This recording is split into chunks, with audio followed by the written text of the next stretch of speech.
JTBC가 새롭게 취재한 두 가지 내용으로 뉴스룸을 시작하겠습니다. 어민 북송 이슈엔 사실과 의혹, 주장이 뒤섞여 있습니다. 쟁점도 많습니다. 그중엔 이들의 살인 혐의가 구체적으로 확인됐느냐는 의문이 있습니다. 정부와 여당은 제대로 된 절차가 없어 예단할 수 없다고 주장하죠. 저희가 2019년 당시 어민 2명의 합동신문 내용을 파악했습니다. 2명 모두 연쇄살인을 인정했습니다. 인생 망칠까 봐 다 죽였다며 범행 동기를 상세히 털어놨다고 합니다. 국회에 제출된 보고서에도 범행의 도구와 순서까지 자세히 적혀 있었습니다. 저 소식 김필중 기자입니다. 2019년 11월 2일 북한 어선이 우리 군에 납포된 직후 정부는 북한 어민 2명을 대상으로 합동신문을 진행했습니다. 합동신문은 국정원 주도로 군과 경찰이 함께 조사하는 과정입니다.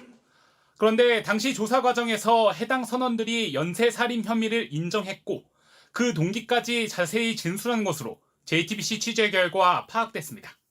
당시 청와대 관계자는 JTBC와 통화에서 범행을 저지른 선원 일당은 처음엔 선장 1명만 살해했는데 이러다 우리 인생 망치는 거 아니냐면서 나머지 선원을 모두 죽였다는 취지로 진술한 것으로 안다고 말했습니다.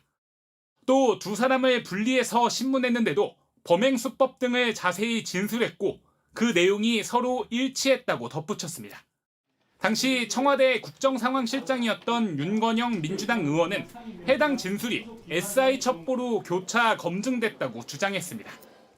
윤 의원은 JTBC와 통화에서 구체적으로 밝힐 수는 없지만 당시 SI 첩보 내용과 탈북 어민의 진술 내용이 동일하다고 밝혔습니다. 이어 북한에 이미 일당 중 1명이 잡혀 있어 북한에서도 이들의 범행과 신상을 파악할 수 있었다고 설명했습니다. 실제로 당시 정부는 이들의 진술과 SI 첩보 등을 바탕으로 범행 내용을 국회에 보고했습니다. 당시 보고서입니다. 범행 동기와 과정 부분에 탈북어민들은 선장의 가혹행위에 불만을 품고 살해했다며 먼저 근무 중인 선원 2명과 선장을 살해한 뒤 나머지 선원 13명도 잔인하게 순차 살해했다고 적혀 있습니다. 이어 첩보 등을 바탕으로 봤을 때 이들의 범행은 의심할 여지가 없었다고 설명했습니다. 첩보와 2명의 분리신문 진술 결과 북한 반응이 모두 일치하여 이들의 범죄 행위에 의심할 여지가 없다고. 실제 현재 국민의힘 소속인 당시 국회 정보위원장도 끔찍한 범행을 저지른 만큼 수용하기 힘들다는 취지로 말하기도 했습니다. 상당히 잔인하고 생명을 경시하고 우리 국민들에게서는 상당한 위협이 된다고 생각합니다. JTBC 김필준입니다.